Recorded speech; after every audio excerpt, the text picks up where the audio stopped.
Kinshasa, capitale de la République du Congo, Gombe siège des institutions. Nous sommes à la vice-primature, ministère de l'Environnement et du Développement durable. Mesdames et messieurs, bonsoir. Bienvenue à la rétrospective des activités de la VPM. Madame Ève Bazaïba Massoudi, la semaine dernière, était focalisée sur sa participation à la 17e édition du Forum des 100, ouvert le 14 octobre 2021 sous le thème « Les villes au centre du changement ». Nous vous laissons suivre les condensés de tous les séjours de la VPM Ève Bazaïba Massoudi à Lausanne, en Suisse. C'est parti avec Laetitia Louvoiseau.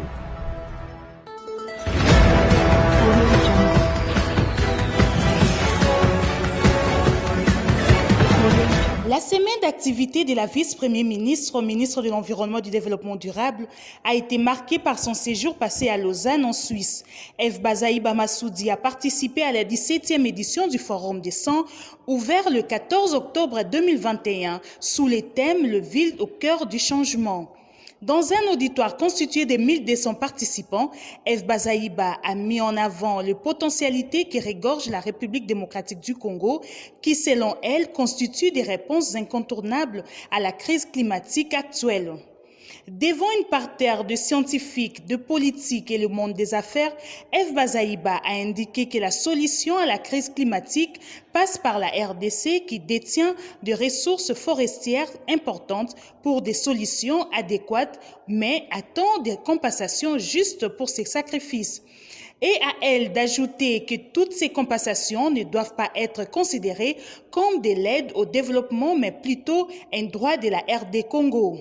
Le Forum des 100 a permis également à Ève Bazaïba, vice-premier ministre, ministre de l'Environnement et du Développement durable, de rappeler l'exigence pour les États du monde à respecter leurs engagements souscrits dans le cadre des objectifs de l'atténuation.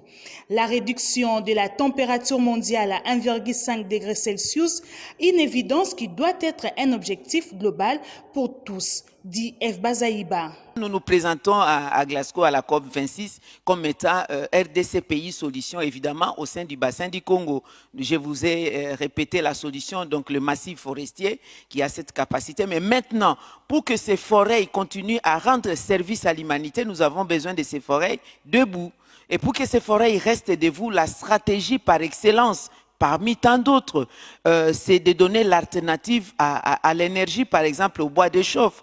Le Congo regorge cette réponse-là avec le fleuve Congo qui est deuxième au monde par sa longueur et deuxième au monde par son débit, d'un côté après le Nil et après l'Amazone. Nous avons la possibilité d'y acquérir l'énergie hydroélectrique avec les barrages Dinga, par exemple. Si aujourd'hui ces barrages fonctionnaient, financés et fonctionnaient en plein régime avec ces 4 turbines, nous pouvons élargir les dessertes en électricité d'environ 70% des Congolais, des ménages, des entreprises, etc. Nous avons tout ce qu'il y a comme besoin actuellement de l'humanité pour absorber les CO2, eh bien, ces forêts-là, c'est notre richesse. Notre combat actuellement, c'est de lier ce potentiel environnemental avec l'économie. Et nous les préservons pour l'humanité, c'est vrai, mais ça nécessite donc une compensation, comme je l'ai dit, par rapport à la culture. Nous pratiquons la culture sur brûlis parce qu'on ne peut pas faire passer les tracteurs là où il y a des grumes des diamètres de 2 mètres de diamètre. Donc il faut couper les bois, brûler la forêt. Mais aujourd'hui, avec le besoin du climat, il est de notoriété publique. Nous avons pris ces engagements pour changer notre comportement, changer le mode de vie par rapport à la culture. On cultive maintenant sur des jachères et avec une culture mécanisée, ne plus brûler la forêt, ben voilà. Le Forum des 100 a permis également à Ève Bazaïba Massoudi, vice-premier ministre, ministre de l'Environnement et du Développement durable, de rappeler l'exigence pour les États du monde à respecter leurs engagements souscrits dans le cadre des objectifs de l'atténuation. La réduction de la température mondiale à 1,5 degré Celsius, une évidence qui doit être un objectif global pour tous, dit Ève Bazaïba. Nous demandons aux pays industrialisés, aux pays pollueurs. On ne les condamne pas, nous tous nous voulons l'industrialisation, mais l'industrialisation a le revers de la main, c'est qu'il y a la pollution. Nous demandons donc à ces pays, lorsqu'ils financent les projets d'atténuation, d'adaptation, ce n'est pas les transformer comme l'aide au développement qu'on donnait aux pays en voie de développement, non. On fait des placements pour lutter contre le réchauffement climatique qui est devenu aujourd'hui une obligation pour tous les États de changer les comportements, d'adopter des comportements responsables en vue de faire face à cette nouvelle donne du climat. Dans le cadre des rencontres bilatérales, F. Bazaïba a échangé avec Madame Simonetta Somoruga, conseillère fédérale de la Confédération helvétique en charge de l'environnement. Les deux personnalités ont discuté de possibilités de mettre en place des projets dans le cadre de l'assainissement, de la salubrité et surtout des projets de préservation et de la valorisation des ressources, notamment forestières de la RD Congo. Bien avant sa participation au Forum des la vice-premier ministre, ministre de l'Environnement et du Développement durable, a visité l'usine Tridel, spécialisée dans le traitement des ordures ménagères à Lausanne à travers le procédé de la valorisation thermique et électricité. F. Bazaïba a visité par l'occasion 3 composantes de cette usine dans une démarche de partage d'expériences. Cette usine comporte en son sein une usine d'incinération capable de valoriser des déchets, un tunnel ferroviaire long de 3 km reliant Sébéliane et Salas et le train qui circule au quotidien permettant l'acheminement des déchets au moyen des rails.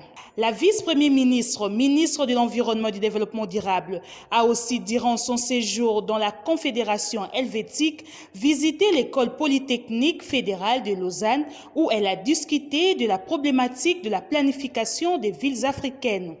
À l'occasion, F. Bazaïba a voulu faire large écho pour porter la RDC comme pays solution à la lutte contre les changements climatiques. Le même message a été sur le plateau du journal de la radio-télévision suisse RTS. Face au réchauffement climatique, la RDC apporte ses ressources, ses potentiels naturels comme une réponse aux enjeux du climat. Notre potentiel forestier, ça a été présenté ici, à la capacité de séquestration planétaire de toutes les pollutions planétaires. Et en plus de forêts, nous avons les tourbières, nous avons des mangroves.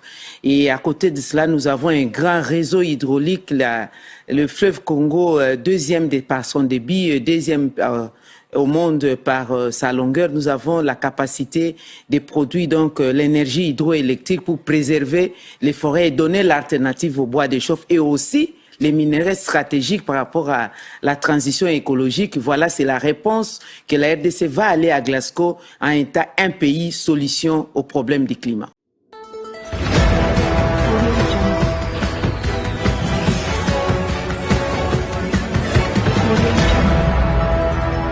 Vous venez de suivre la rétrospective des activités de la VPM F. Bazaïba Massoudi, le séjour passé à Lausanne, plus précisément en Suisse. Et nous pensons vous retrouver très prochainement pour un autre numéro. Surtout, portez-vous bien et nous vous disons au revoir.